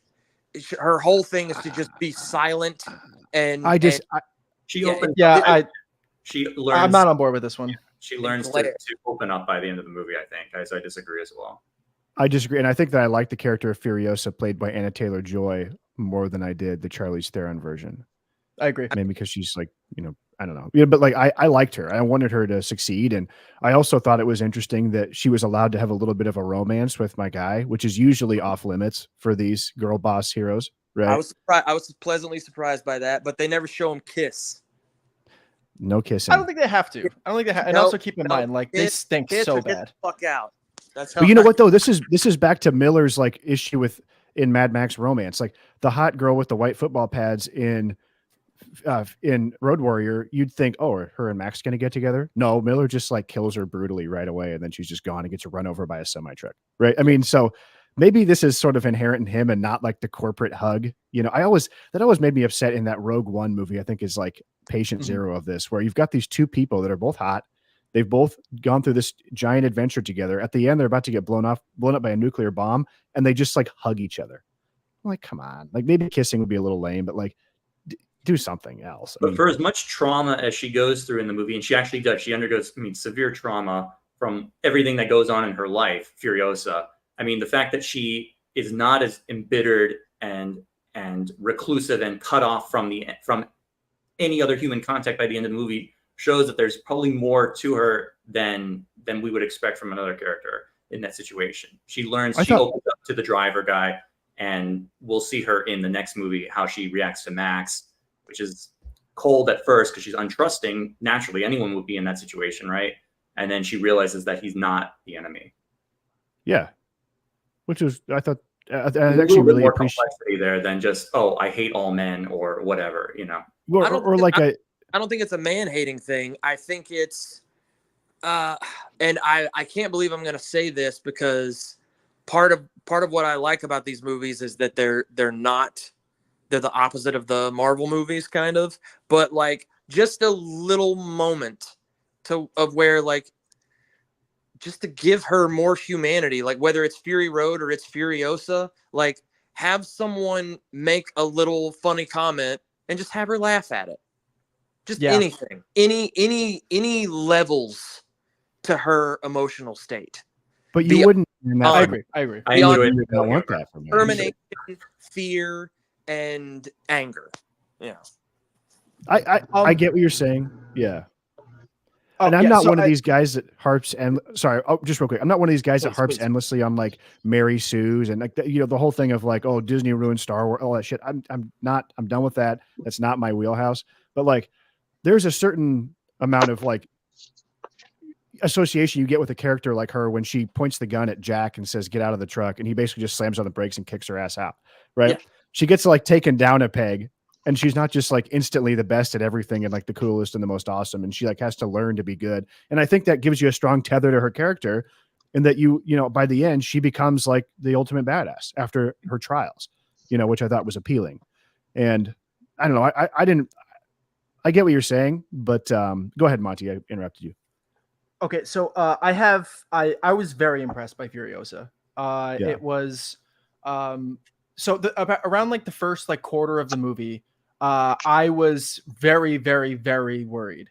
I thought that I love what they did with Chris Hemsworth. They gave him the Macklemore Jewish nose, so he's Sephardic Hemsworth in this, okay, which I thought was an absolute treat. But kind of to counter what Wolfman was saying earlier about that character is like I didn't think he was fun at all. I thought that he was like a really obnoxious like Reddit like antagonist the whole time. He's like cartoonishly evil, but like not in a fun way, but like almost like a fourth wall breaking meta way, and like that really bothered me for a long time. You know, I but- agree with you. I didn't think he was fun. I thought he was rather miserable. Like, and I thought that's why Yeah. Chris Hemsworth, I thought he did a good job, because when they pull up to him and they're at Bullet Town or they're Gas Town, and he's like, this place is a mess. Everyone's fucking mad at me. I can't keep it together. Not my Like, fault. not my fault. I'm like, this guy's a miserable prick. Like, you know, this, Yeah. right. I didn't find him to be incredibly, now the first scene when we meet him, I thought he was a little more, Yeah, see, know, but sort of- that's what I'm saying. By the end of the movie, you're seeing the reality of his character. But when he's introduced, like, and when he's kind of coming up in the world, he's like Hercule from Dragon Ball Z. He's Yes. this dude who thinks he's so great, and he thinks he's this great like leader and this paragon of Because he's showmanship fooled everyone. and masculinity, and yet he has, because then there has Just to be like there has to be something Trump. to it, because all these people are following him. And he's got the 3 motorcycle chariot that he rides around, which is So cool. The Ben-Hur cool. mobile. Yes. Come on. And then as it goes on, you see that he's in way over his head, and that if he has any talents or strength, it's in being a roving warlord. It's not in running shit. yeah. But he's in over in his head, and he's in a world where you can't retreat. You can't surrender ground that you've gained, because if you do, you die. And your allies are expendable. By that point, he's not fun. But by that point, because his performance is just more dynamic, so he's more interesting to watch.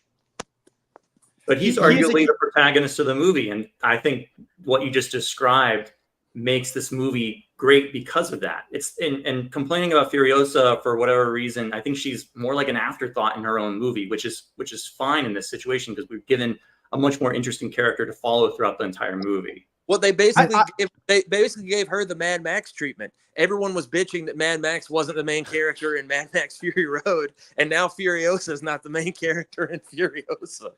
Well, how could I you think what's not so want to be cool about behind him? Because Furiosa- go ahead. He's doing stuff. I mean, it's like Furiosa is the antagonist, and I think that's like makes it more interesting. Like, she is like, it's like the whole Mary Sue of it all. Well, no, actually she's not, because she's like motivated and fueled by like cold hard vengeance. Yes, Like, and she is doomed. Like, Well, yeah, and she for- wins in the end, but like at what cost? Like her humanity and her arm. yeah. For the record, I'm not accusing her of Mary Sudom at all. No, of course not. I'm just saying that the way she is written, they don't give the actor, either they don't give or they don't let them do enough. Like even Max in Fury Road, like, will grin or will have like a funny like double take. Like, there are little elements to like, okay, there's more to this guy than him just being an engine of action to drive the plot. Whereas Furiosa in Fury Road, she feels completely utilitarian. And Sure. she feels that way a lot in this movie as well. And I find that to be, I think that's a weakness of both movies. If you're going to have this character, like, give them more like oomph.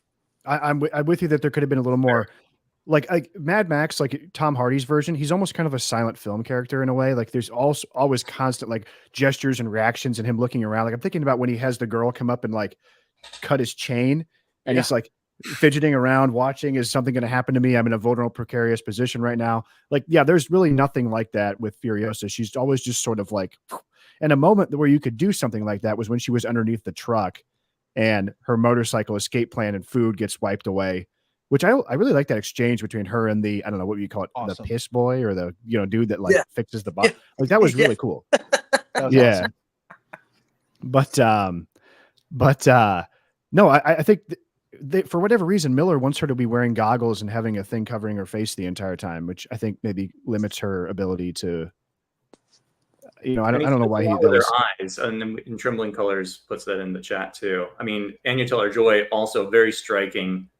Her eyes are very prominent throughout the movie, and they do speak a lot through that. That's probably the most that she does in the movie, since she barely speaks at all, and she barely has any other hand gestures or movements. Her eyes do most of the speaking for her, even if Well, and by the way, as we're saying, which the first time she speaks, I was like, whoa.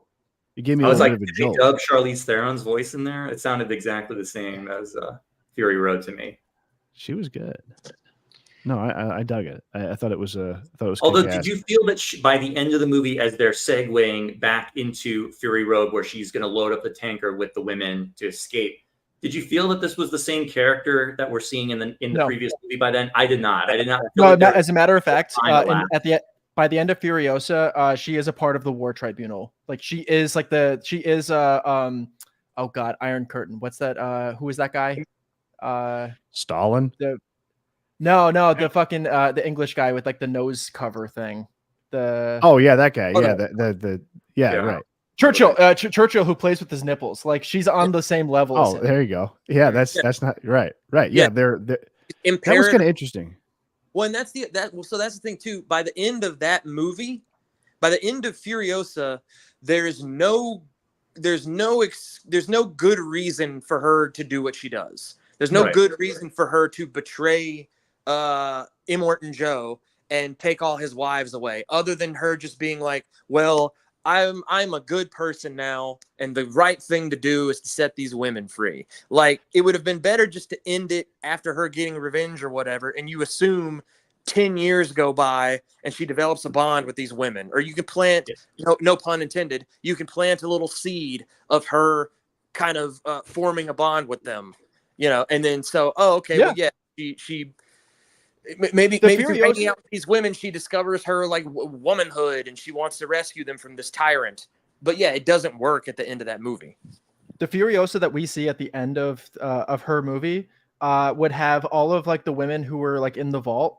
If they ever like shot out like a mutant baby, she would be the first one to shoot them. Yeah. I mean, like she was very much in with Morton Joe. Like you could tell, like she obviously has a little disagreement with him, but like she's one of his boys. And like he's an equal opportunity employer, and she's a girl, and he's like, yeah, that's cool. You're a good driver. You can be a part of the crew, right? When she comes back from the convoy with like the really like advanced like train that they were driving, never once has this person ever been introduced to Immortal Joe. Not once, other than a mute boy comes into the room with hair down, finally speaking, obviously a woman, saying, "I know where they're going," etc. And there is not a single point of discussion there. And I think that is the most bewildering part of this. And that also is in the camp of like, why in the world would a complete stranger coming back and like reporting on XYZ No, that's wrong. They've met Morton Joe like before. An insane person. No, they met Morton Joe. They had a conversation after the Bullet Farm was taken over where they went back and told him, and it was her and Jack, and they had a meeting with him. Yes. I was under the okay, my fault. Yeah, so she's there with the guy at first. Not to rain on your point there, but she was an established member of the crew, right? But you know what? That was the same girl that he had wanted earlier. Because that was the thing. That was the part that I didn't put together. It didn't make sense that she wouldn't continue to pretend to be a boy. Like I know Jack knew that she was a girl, which by the way, anytime like that's kind of my point. Yeah. Anytime the girl is revealed, or the boy is revealed to be actually a girl, it's like instant win. Like everyone loves that. Her hair comes out and she's all beautiful, and but yeah, she should have continued to pretend to be a guy because they didn't notice like where the hell did you come from? Right? That was every towel boy's dream is to be revealed as a girl and be loved by all. This is what they took from you. This is what towel boys look like. Can you guys hear me okay? Yeah, are you back, brother? You dipped out there for a while. Yeah. No, I was just having trouble, some technical issues here. But I was just gonna say, the problem that I had with Furiosa is just what you guys are talking about, where like so far, I think talking about these movies, I haven't really had any trouble like remembering anything that happened. With Furiosa, there's so much happening in the movie that I cannot. It's like, I can kind of understand. It's like I can understand why the box office is the way it was. Is that it's like it's one of those movies. Like when I saw it, I really didn't. I wasn't like crazy about it. I was like, there was like so much happening that I just really know. And a previous experience I had with the movie Spring Breakers. I remember when I saw that, I was like, oh, this movie sucked. And then later, I was like, oh yeah, this was awesome. Like, but like that's how I felt about Furiosa after the fact, where I was like, when I was watching it, I was like, oh yeah, this is. Well, I can see why normies aren't going.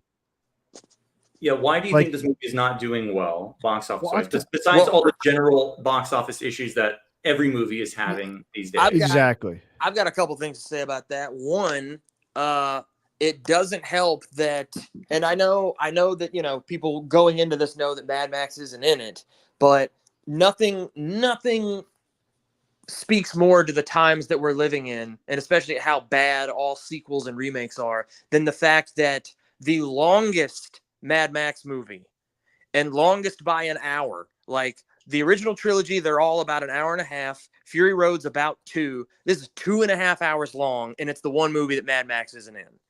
Fuck Right. you right Yeah. there. That's a fair point. But also, so I went and saw Furiosa. That's the first new movie I've seen since before COVID. The last new movie I saw was Joker. And I say new because in between then, I went and saw Nightmare on Elm Street and Fellowship of the Ring at a little art house theater that's here where I live. And I'm not going to compare the art house theater experience to the regular theater experience because you have different problems. Okay. The movie theaters as an industry, which were already flagging, and then COVID hit, and it's a fucking miracle they survived it all. This industry of ungrateful incompetence. Not only did they not do anything to make going to the theater more appealing, to get people to come back after the losses they suffered with COVID, they doubled down on everything that everyone has been bitching about for years. I went to go see this movie. I went to a matinee, so the ticket price wasn't that bad. The small Coke and small popcorn were $20. They were more than the ticket to see the movie. And I know, the concessions are always expensive. That's how they get you. Yeah, but that's ridiculous. $10 for a small soda is insane. That's crazy. And they're like, oh, it's unlimited refills. And well, actually, it isn't because it's a small. You only get the refills with the large. But anyway, I go into the theater. There's nobody else in there, which that was fine. I liked that. But because these new theaters, they all have these bigger, comfy, like lazy boy seats. Well, now you have They're trying to help you, dude.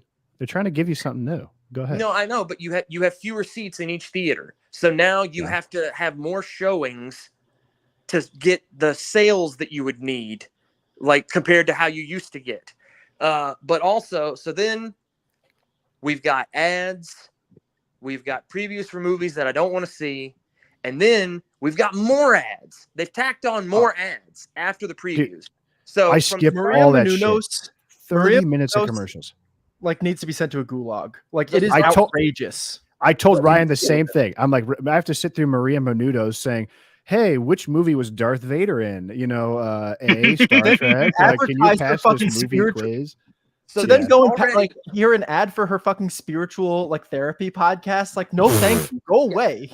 But nowadays, you can buy, because you have to buy your ticket in advance. You can't just show up anymore at the movie theater. So you can skip all that. So you can go half an hour after the. That's what I do. You have no idea when the movie's gonna start Oh, because no, like it's those always ad at least- things. At minimum, it used to be general half hour. It's 40 minutes now.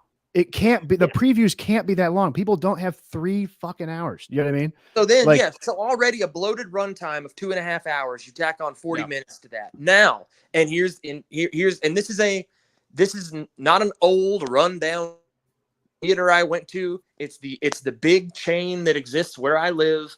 It's multi-state. Like, you have this chain all over. It was a nice looking theater. Everything was clean. Everything was nice. Pitch dark for the previews and for the ads. When the movie starts, the lights come up. What? Yeah, and so I'm the only person in the theater, so I can't just wait and hope somebody else goes and says something. So, but I'm the only person in there. I'm like, well, I'm not getting up. I don't want to miss anything. I called the theater because, nobody else is in there, so I don't have a qualm about getting on my phone. They're like, hey, blah, blah, blah. How can we help you? I'm like, hey, I'm in theater 9. The movie has started, but the lights have come up. Please turn them off. And he was like, oh, yeah, I'll take care of that. Nothing ever happened. The lights stayed up the whole goddamn movie. That happened to me when I went and saw Uncut Gems, which was terrible. And I walked out and I'm like, what's the deal? And they're like, oh, this is like the movie for people with wheelchair and who are deaf and who need more light or something. And I was like, what the hell are you talking about? Yeah, I was like the only guy in the place. But you know what I had? You know what was even worse? Back when 3D movies were a thing. Remember that? Yeah. I went to the 2D screening and they played the 3D version, so it was just blurry, Mhm. and I didn't have any glasses. Just And I gave went, you a headache. I'm like, you're playing the 3D version. Oh. You know what the most infuriating part of this kind of thing is too? Is that when we go and have these nitpicks, for whatever reason, all of our friends, it doesn't bother them. It's like that fucking motion smoothing on your TV. And they're like, what are you talking about, bro? I'm like, how do you not know? Anyway, that's just my When own I went to pet. the Thanksgiving, the end of the movie, the last 10, 15 minutes, it went out of focus. Like the entire movie was in focus, and then all of a sudden, the last 15 minutes, everything was blurry, like I had taken off my glasses or something like that. It was bizarre, and nobody else noticed it. And also, there was a guy screaming behind us about that was identified with the killer in the movie, which was very frightening. So people in the theater is much worse than any other obstacle that occurs. That's some These weird are not problems. These are not problems with a new innovative technology. Like this, we solved all this back in the fucking 1980s. There's a little bit of light when the trailers are on, so people who are coming in late can see. When the movie starts, the lights go down, and when the movie ends, they come back up. We had that. Yep. We had that solved decades ago, but now it's a problem again. All of a sudden, decline. We're running out of fuel. We're running out of water. We're running out of breedable women. The lights don't go down in the theater. They put a fresh coat of paint on it though to gloss it over, but yeah, there's a lot of structural problems that are inherently going to destroy it at some point. Well, I think the previews are bad, but then also the interminable Coca-Cola movie ad I have to watch where they're like, "Oh, I'm drinking Coke and I'm in the movie." Or whatever. It's like, I have to cut to actually truncated that horrible Nicole Kidman promo that they had. It's now like about maybe 15 to 20 seconds. And it's perfect. It's perfect at that point. Like, here's AMC. Here we are. Nicole Kidman. Got it. Well, I hate the Nicole Kidman because the Nicole Kidman is like, boy, aren't movies great? Wow, movies are amazing. I'm like, yeah, I'm fucking here. It reminds me of that Doug Stanhope bit where he's like, you like drugs? You ever see him advertised? Right. Also, keep in mind, in the Nicole Kidman thing, it has Wonder Woman as one of the movies that's on the silver screen. So it's kind of like also just like bomb-inducing already. And it's make us feel good. She's in an empty theater. Yeah. You know what? It's just a reminder. And the theater she's in is like amazing. And you're like, I want to be in that theater. Why the fuck am I in this dump? You know what I mean? You're like, that's a nice looking theater. Yeah. The guy behind me was dozed off on substances. Most of the time when I go, there's no one in the theater. I'm the only person in the theater. That's just my general, which is fine by me, because every time that there is someone else, they want to sit right next to you. And then they're either shining their cell phone light, like in my direction. One time, some guy was having like what looked like a Tourette's attack, and he was having like neck spasms. And then another guy was like vaping. It's just, people are just. That was me. Yeah, no, it was not you, but it was just weird. People do weird stuff in the movie theater, and it's you know what? The comfy chairs, I think, give people license to be more like slobs. Like the old chairs made you kind of be attentive and sit up. Yes. And now everyone's just like, let me. I'm on my couch at home, basically, and so I can act like I'm at home, and I can make comments and talk, and But so they have disincentivized completely the public to go to the theater. There's no reason to go to the theater. Everyone has a gigantic fucking TV in their home. The time between a movie being in theaters and it being on streaming is what, like a month? Yep. I think Saltburn was out in 3 weeks. Yeah. Yeah, it's no time at all. And even if it's like, I could find it on streaming, but I have to pay $20, that's still less than you're going to pay in the theater. Like, like there's no reason at all to go to the theaters. The industry is going to die. There's still going to be a few here and there. There, for like art house stuff, but the time of let's get our friends or let's get the family together and let's go see a movie on Friday night and we'll get snacks and it'll be a great time and we'll all talk about it afterward. That's over. Forget it's too expensive, like you were saying too. If you have a family of 4, for instance, I mean that's impossible. You're spending like $130. Yeah, well, I live in a smallish community town, and I went to the IMAX. I don't live in a huge metropolitan area. It was $36 for 2 tickets to IMAX. It's fucking crazy. Hey, I miss the old times of I would go down to the Hopkins Cinema 6 in Hopkins, Minnesota, and I would see a movie for $2.50. I'd bring my girlfriend, and there. Guess what? There'd be a grease stain on the screen. There'd be like a giant grease stain, but we just dealt with that. All right, Sure. You were gonna see Men in Black 3. Okay, you were excited. You were gonna see Iron Man, whatever. Right. You didn't care. You didn't care about that, but you were only paying $2.50, so The it wasn't only that big of a deal. Now you're financial- seeing like you're getting that experience for like $20. Like it's Yeah. ridiculous. Well, It's only it's financially for any. viable with that pass. Like if you have the AMC or the Regal subscription pass, and I you pay do. $20 a month. That's the I'm only an way A-list it's financially like solvent. Hey. Well, I will say to any AMC heads out there, if that's like the one near you that you have to go and like go to for all your cinema going experiences, take advantage of the fact that the people who work there are like didn't even get their GED. Like this is Dude. all they got going on. They're on And just go Soma. and buy child's tickets are $11. They're not checking. Yeah. That's what I do. No, literally, we had like an issue where I was like, "Hey, my wife's ticket's not showing up for whatever reason." Okay, here you go.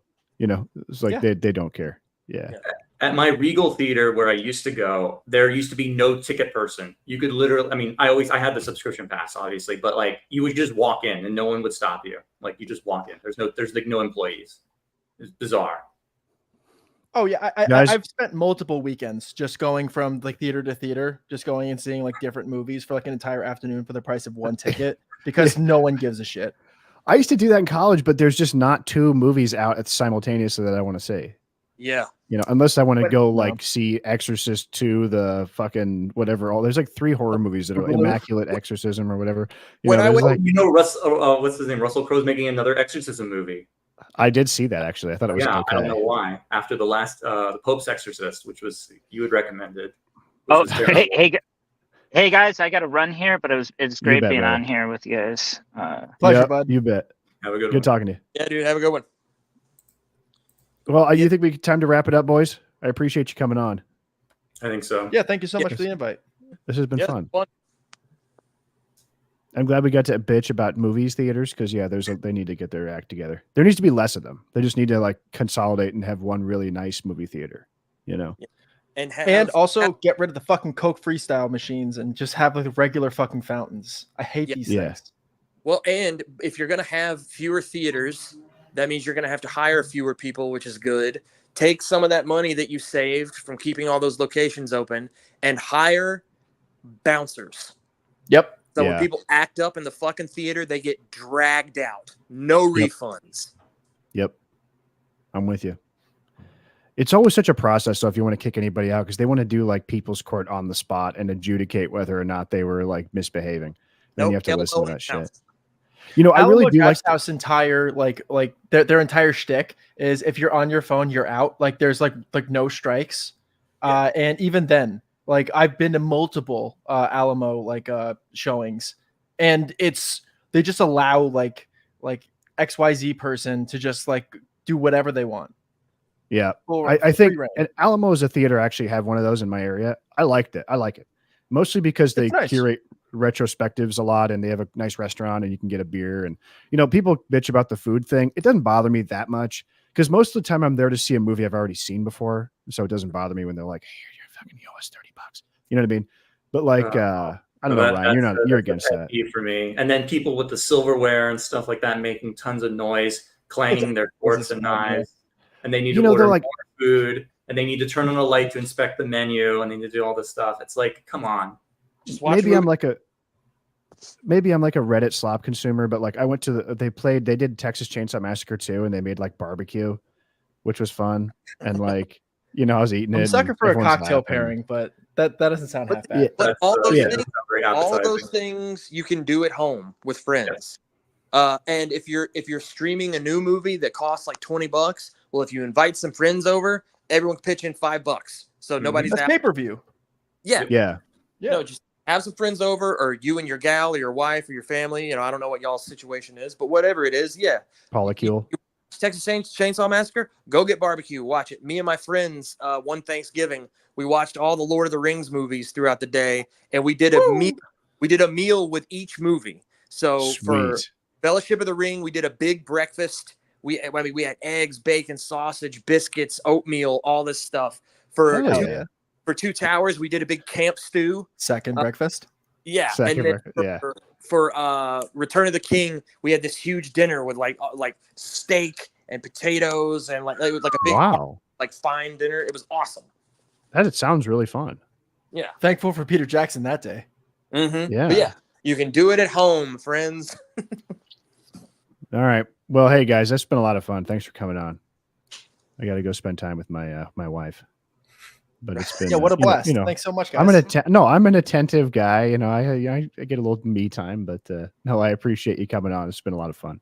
Yeah, Yeah, just be careful if you take her up north to the country. Oh, so no. true. Yeah. All right, guys. See you later. Have a good We'll one. end. Take care, everybody. See ya. Bye. Hey, thank you.